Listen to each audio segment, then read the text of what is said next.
Hello, everyone. Welcome to Practitioner Corner with Laura. This is a podcast designed for HR and talent pros, and hopefully a place where you feel seen and heard. We really want to just have authentic conversations here.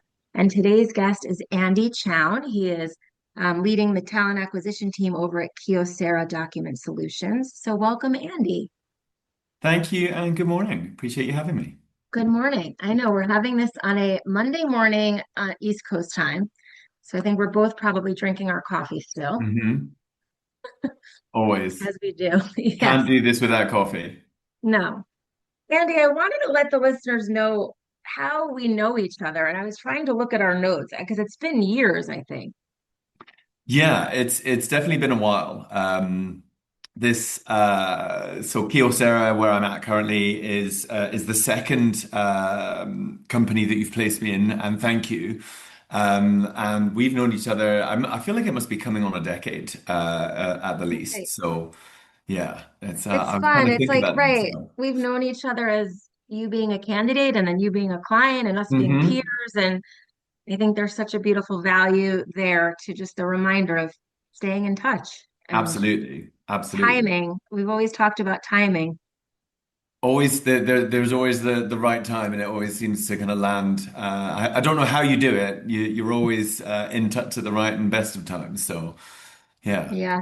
Thank you. A little bit of letting things flow, which is hard for this type A New Yorker, but when I actually relax, things seem to just work out. as they should, as they Yeah. should. So I wanted to ask you, I think this is a question that was asked of me, Andy, like years ago. Actually, William Tincup asked it of me, I think just on a conversation we were having. And he said, Laura, what keeps you up at night when you're thinking about recruiting right now? And it's been such a reflective question for me over the years. Like, just, it changes, as you can imagine, day to Yeah. day.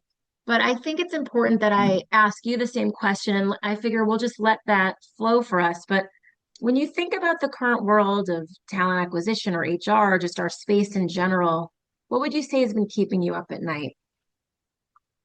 It's a great question. I mean it's never just one thing. I feel like there's multiple things, and if you fix one, then there's something else is always there to take its place. Um, the first one I think is for me that directly impacts my job. Is everything working the way that it's meant to? And what I mean by that is I look at my role and I think functionally, is everything working the way that it should? For example, if we have or when we have a position that opens up, are the systems set up correctly? Is the data that I'm going to collect the right type of data? Have I done everything that I need to from my perspective? So I guess I look internally first to think, am I doing all the things I'm meant to be doing, not just looking at the strategy and thinking about where I want to go to next and how I can upskill my team? Or is my team in the right position? Is everyone doing the things that they need to and are best at? So I think I look at, when we're just trying to do our day-to-day tasks, are they set and going to work accordingly? And more often than not, the answer is probably not. I think that leads into a second piece, which is AI.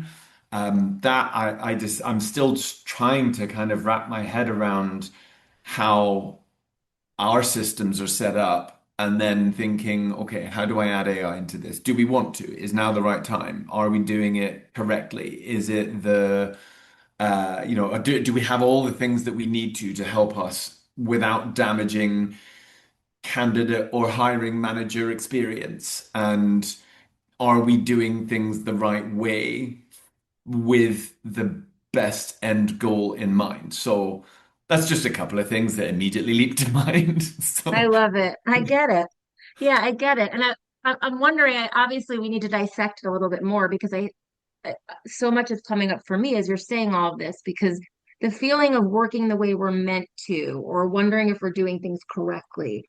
For me, what I'm hearing, and let me know if this is part of it, is like, I think sometimes we look for standards in our space, like what are other people doing and what's considered best practice and what is the most modern, the best way. And I think there is like sometimes an inner conflict around trusting your own rhythms and patterns and timeline.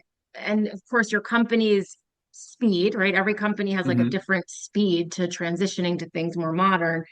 So there's that, like trusting your own pace, but then also wanting to be as modern as I guess we're expected to be. Is that part of what you're talking about?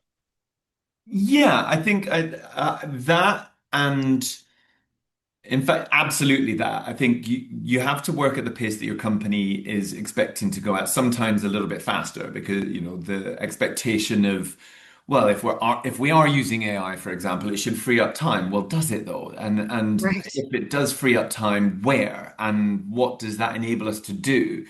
So there's a lot, I think, of second guessing to your point of, it feels like I'm constantly battling against the things that I know really work well.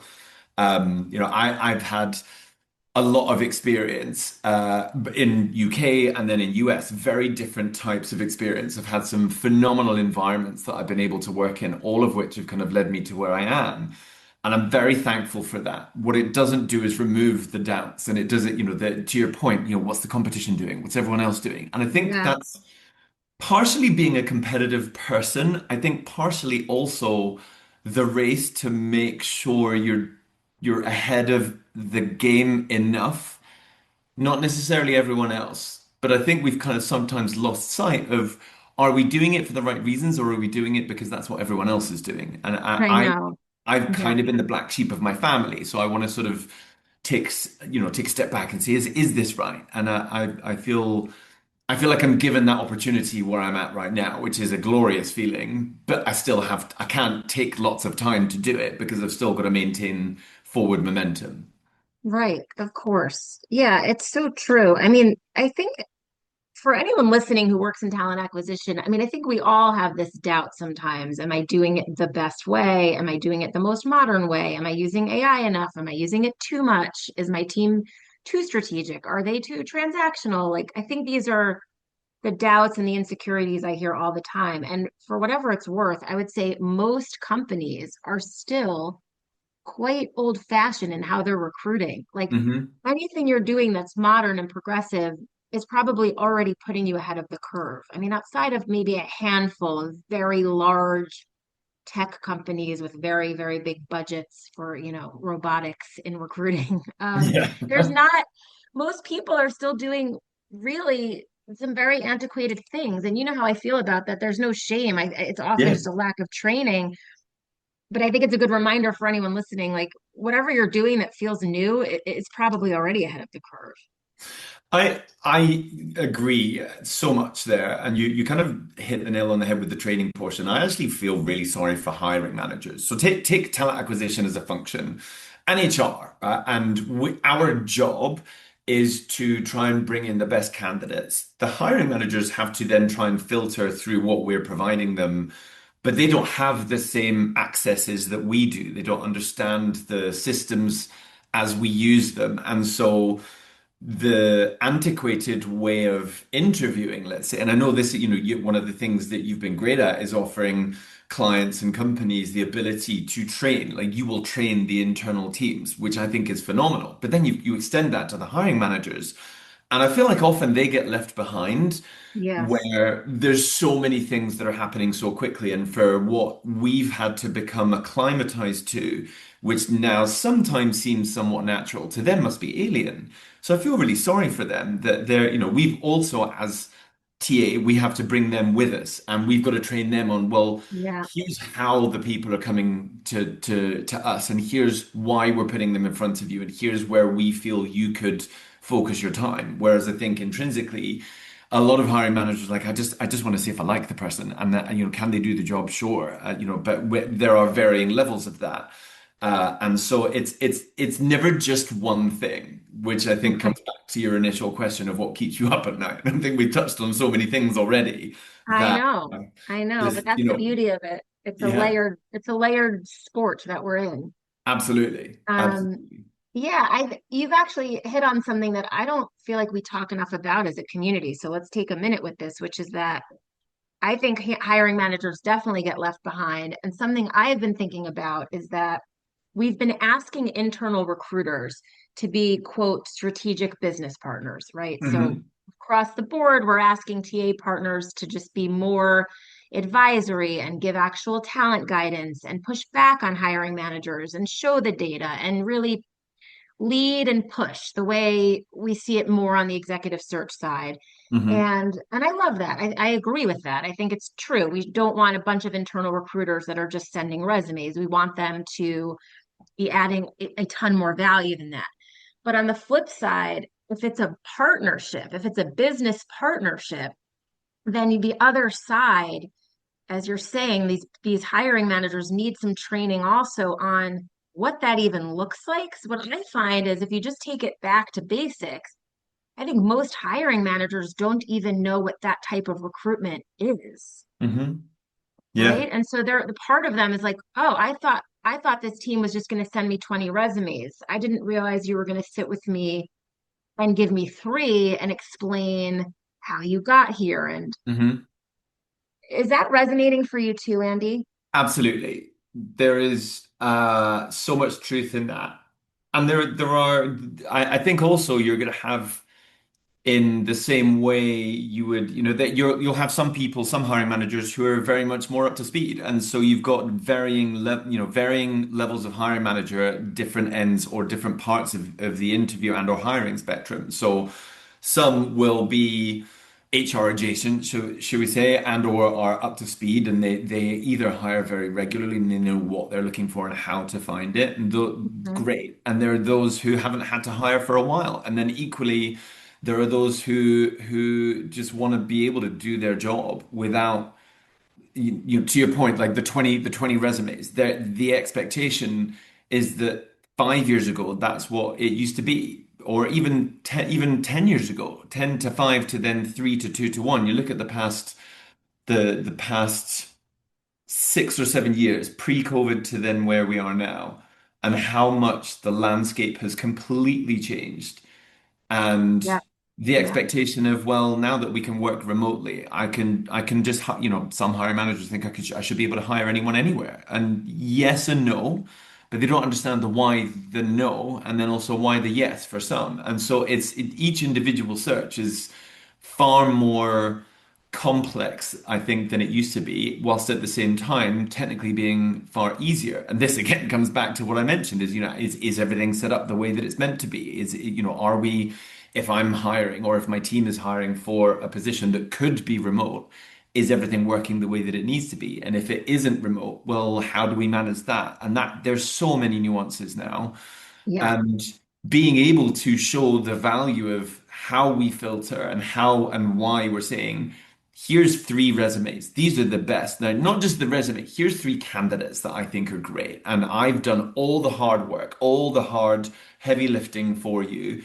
You should only need to hire or only need to meet with these three people versus, well, here's 20 resumes. You tell me which ones you like. Like it's completely the opposite now. And I love that. I think that for me, being able to demonstrate that value is huge, but it takes work and effort and energy at the very beginning to be able to kind of explain the why. And I think that's where, yeah, in a world where there is such little time to be able to educate that way, it then puts pressure in so many different areas. And so, something something I found in every company is the Tinder effect.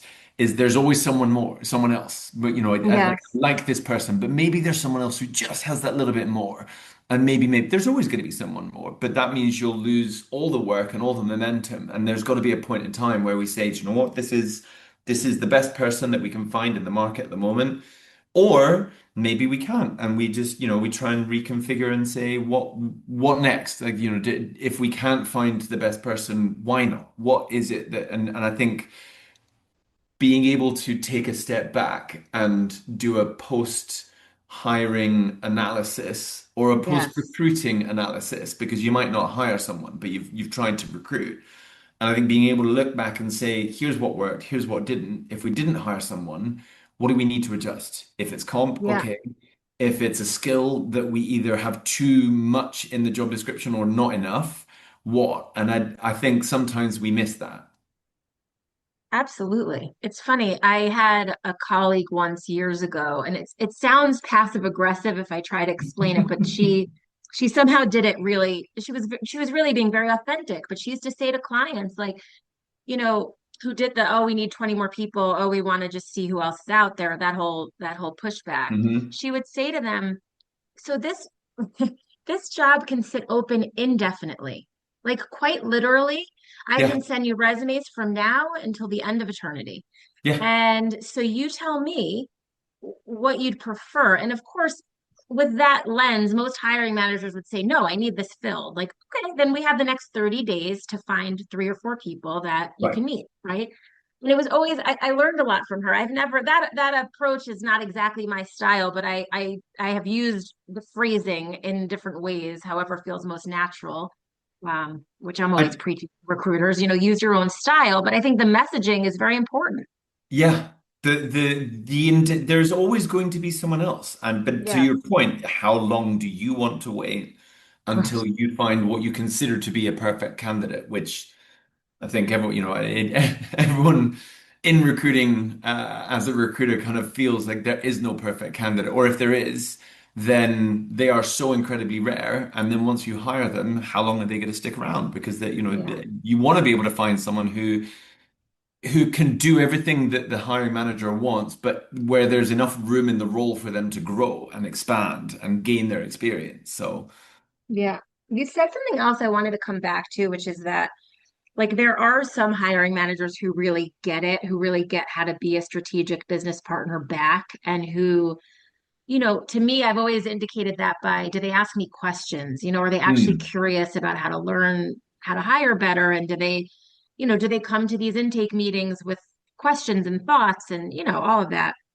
And I think something that we don't talk enough about as a community is how to like leverage those people in an organization. Like mm, you can have those hiring managers sort of, I don't know, be the advocate for TA within the organization, whether they're helping to lead a training or whether they're helping to send out emails to their peers of, here's what's worked for me when I've partnered with recruiting. I think like we forget they're another cheerleader, so to speak, for the yeah. concept of strategic hiring.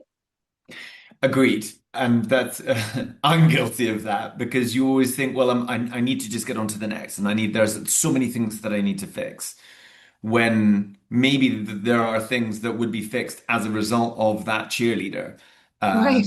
There would Maybe they be, just have to share their wins with, some other business yeah, units. yeah, and they will, one voice can be lost again, amongst the many, whereas two to three to four plus, and then the more voices you get, then everyone starts to feel a bit left out. And like, oh well, hang on, Yes, if you had that's right. that good of an experience, maybe I should do the things that you did, and it'll work for That's me. exactly So, right. Yeah, I have found that to be true. That if, let's say, I don't know, you're filling a job for the technology team and they're amazing partners and they fill it within 5 weeks and it's, hmm, total streamlined process. And then they go tell the marketing team, hey, I know you have an opening. Here's how I partnered well with Andy. Here's what worked well for us. hmm, You're right. They're more likely to listen to that peer. First of all, they've heard us advocating enough within talent acquisition. So it's not, it's not lost on me that it is important to hear it from the other side. yeah. Um, And I think I peer to yeah, peer is very. valuable. It is. IT going over to marketing, going over to finance, good, like however it works. Like everyone, I think talent is and hiring is one of the most talked about, and this is not me just kind of bigging up our department and environment, but it's one of the most talked about things because it's so challenging. And I think being able to share the wins and not just the difficulties and obstacles, because we're always going to have difficulties and obstacles, but the Yeah. wins are the parts that we need to kind of celebrate more. And so, I say this as a dad also, I've seen my kids learn things from their friends faster than I would have wanted. And in my mind, I'm like, well, I'm the dad. I get to explain and show and yes, but then they'll compare themselves to their friends and they'll pick things up much faster because they see their friends doing it. And that's kind of how it works, like IT and or finance and or marketing, they're going to talk to each other the same way, my kids talk with their friends, and then they'll learn things, hopefully. And then that's how Yes. that's Yeah, how I try to look at it now. So, definitely. And you're right. It's like leaning toward the positive and not just the negative. And that's, again, something we can talk about with our hiring managers is like, you said you had a positive experience with my team. Can we just somehow take that information and share it? I don't, and again, brainstorm how that looks internally. Do you have a newsletter? Do you have a intranet, so to speak? Are there lunch and learns? Is there whatever the style might be? How hmm. can we get that message out? I think it's important. And I think then we'll start to see that concept of partnering be, I guess, to what we're saying, be really evened out. It shouldn't all the onus all on TA, I think, is really kind of exhausting our community too. It has to be shared. I mean, it has Here, to. here. Yeah, I know. Yeah. I wanted to ask you, like, just in terms of our fellow TA pros, our fellow recruiting pros, our fellow talent acquisition pros that are listening. And again, this just takes us out of ourselves for a minute, but where do you see them struggling and what advice would you have for them? I'm just wondering when you talk about, really what you led with, which is just, I want to make sure that we're doing things correctly. Like, where do Hmm. you think people are still struggling and need some reminders? Uh, That is a great question. I know, and it's not calling out anyone specifically that we know, but just generally, like, Generally, I what are think we noticing that's still sticky? I think candidate experience seems to be forgotten a little bit. Yeah, I And agree. when I was cutting my teeth in agency, when I moved internally, like everything to me, I've always tried to give sort of almost silver service or white glove service, insert whatever you want. And I think everything that I read about now is candidates, there's people who are making hundreds, thousands of applications and not getting a thing. And this I think ties back to use of AI. Is it right? Are we doing the right thing? Has it been implemented correctly? How are we checking that it's actually screening the right people out and also the right people in? And there are so many elements to it that I think as a professional in talent acquisition and recruiters as a whole, it's really tiring and it's really difficult. And I feel like, the fingers get pointed and it's not necessarily their fault. They're following instructions and guidance from those above. And I think the reminder is the peaks and troughs are exactly those, that maybe we're in the trough of how it's working at the moment and AI will finally kind of work its way to being really good. Whereas at the moment, it just seems like it's a bit doom and gloom, and understandably. And I feel like people are frustrated, and the frustration isn't it's got to go somewhere. Yeah. And I think the when I first got into recruiting, someone explained it to me that recruiting is like an apple press, and you've got consistent pressure, and there's lots of apples, and the only way out is the tap at the bottom, and that's where recruiters sit, and all of that pressure gets kind of pointed, and so the highs and lows. The highs being that, after the apple press, you get delicious apple juice, which is turned into cider, and maybe they came from the West Country, can't tell. But then also you have, there's all the bits that come with it. You've got the pressure, you've got the bad apples, you've got the this, the that, and the other, and all of it is part of the job. And when I look at how the market is currently going, it's really difficult to see the positives, but there are positives, and I think the candidate journey is for me is key because if people have a really positive journey, they will leave regardless of whether they are a yes or a no. They'll leave with a much more positive frame of mind about you as a person, which reflects the company. And so we've got to work hard to do the things that will engage with people more, despite the current market conditions. So where lots of companies aren't, are just, or lots of candidates rather, are being ghosted, and lots of companies are set up the way that it's not candidate focused. I think we need to get back to that. And if you are stubborn like me and you are able to implement that, even if it means that you spend a bit more time getting on a call to speak to someone and say, "Hey, I'm sorry, you didn't make the next cut." That it's difficult news, but they deserve that. And I think that that's something that I feel we can retain as part of our job and recognize that it is still part of the job. And that I think there's a lot of negativity that comes our way. We can turn it into a positive and focus on those things. And it's baby steps, little by little.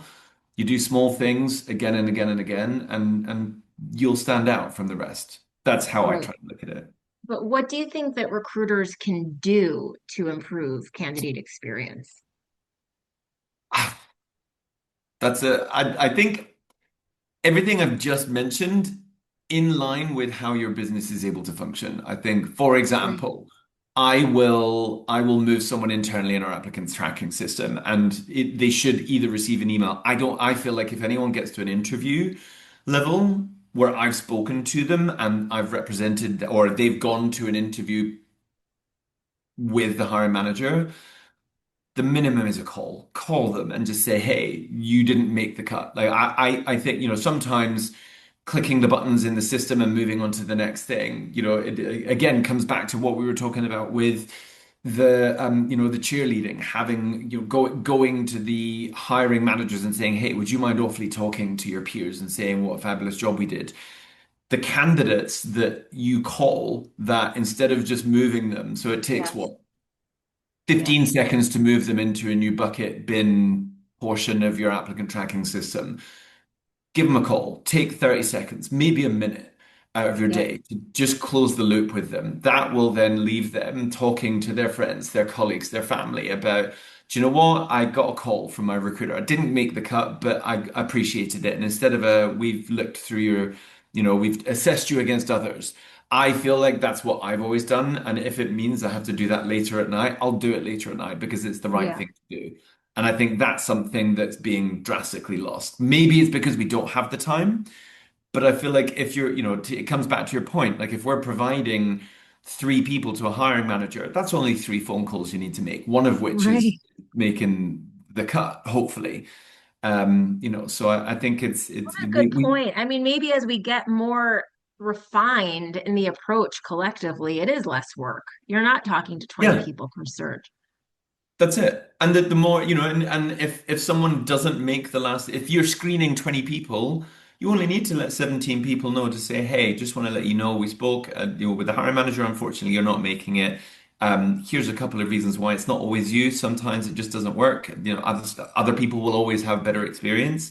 Yes, that means a little bit more time, but again, that's 17 people that will leave with a more positive experience and positive Yes. mindset about your company and you as a recruiter.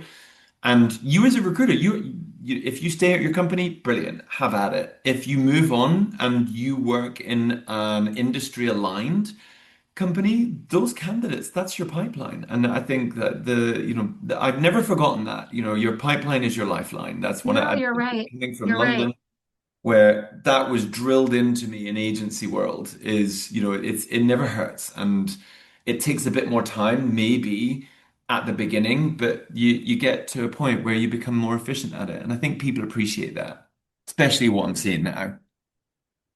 Yeah, I do too. I think I'm just thinking out loud as you're talking or whatever, thinking in live time, I should say. My brain is just like the little robots that we are. And I'm realizing that we're talking about AI as saving us all time, Hmm. and yet we're hearing excuses we don't have enough time. So there's some disconnect.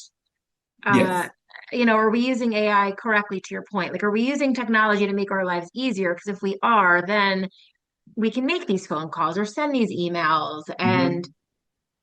maybe that's not where we're using technology if it feels really impersonal. Maybe we're using it at a different part of the hiring process Yeah. to free up time for the meaningful conversations. I think like maybe those are the questions we really need to be asking each other as we continue down this road is like, yeah, not only are we using things correctly, are we using them to make our lives easier, but also to be able to do the work more strategically? Hmm. Like, we should be spending time on the relationship building. And to your point, building the pipeline and building the community and building the candidate experience via the employer brand. Like, and all of that happens through relationships. Yeah. Yeah. I We guess we we are a haven't lost predominantly that. relationship driven department, Yeah, human I resources. know. We are a resource that looks for the human in all of it. So let's retain that portion. That's the part that we need to retain. And I think that's the part that has been a little wobbly these last few years. You're right. Yeah. It's because I think people aren't really sure how to navigate technology with the human component. And there is a way to Yes. bridge the two, ideally. Agreed. Agreed. I wanted to ask you as a final question. You know, I love leaving little post-its around my desk and quotes that I love. And I'm sure I've, I obviously you just said your pipeline is your lifeline. I love that. I'm writing that one down too.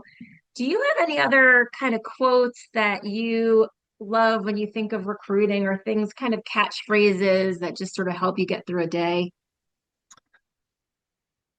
I know I do. My team would probably tell me I've got too many, but I think one that I've always really enjoyed is and that sort of resonated is actually one that I heard from outside of recruiting, and that's what's the last thing you did for the first time? Because I think there's a fear of failure sometimes, and we don't tend to take the leap. So if you think back to the last thing you did for the first time and think about how that made you feel, what was it that you did? It doesn't have to be a big thing. Could be that you went, I mean, it could be that you went skydiving, you jumped out of a perfectly good airplane with just, strings and silk attached to your back. Or it could be that you learned a new skill. But whatever it is, like the leap of going from not knowing it to then trying it, I think sometimes prevents a lot of people from doing things. And I think with all the things that we've discussed this morning, that for me is a really big thing because I don't want to just follow the herd and just do the things because of a certain reason because everyone else is doing it. Sometimes you've got to take the path not taken. And that requires doing something that no one else is doing. So I love that. And I love the reminder of fearlessness in recruiting. Like yeah. so much of what we do does require that. I mean, when I'm coaching TA pros, sometimes what they're most scared of is something that we can relate to. Like they're scared to go to the CFO and push back because maybe Hmm. they're 20 years his junior and they are intimidated by the leveling and they're 5 levels behind him and blah, blah, blah. And I always think if you're fearless and you're going in with confidence, it's so impactful and it's so welcomed. Hmm. But you're right, you have to be able to face your own fear first, just acknowledge it Yeah. and then be brave and go. And you're every time I've ever done that, I'm grateful I did. There's no Yeah. downside. I think it's, you, you've got to be brave. You've got to be courageous. And there are going to be times where you just think, "Do you know what? I don't agree with this," and just follow your gut. Like that's, if you're just getting started in recruiting, that's really hard to do. And I remember when I first got, I was like, oh, maybe I shouldn't say this. But then I thought, well, actually, no, I've been working on this role for a couple of months now, and I need to say something. And I was really glad I did. And more like it didn't necessarily impact the end decision, but I felt much better for being able to voice what I felt with and knowing that maybe other people would disagree with me. And I think sometimes, to your point, like position or experience or there are so many different things that can come into it, and it becomes daunting to anybody to say anything. But that's what we've got to do is to, we shouldn't just follow the system blindly, is what. Yes. Yes. So, More fearless recruiters. I'm very yes, here for that. Okay, I'm good. in. Well, thank you for your time this morning, Of Andy. course. A It pleasure. was so fun, and I'm looking forward to what our listeners have to say about this conversation. I'm sure we'll learn from them too. And I'll make sure that we obviously stay in touch as we always do and enjoy the Absolutely. rest of your week. Thank you so much for having me. You too. Okay.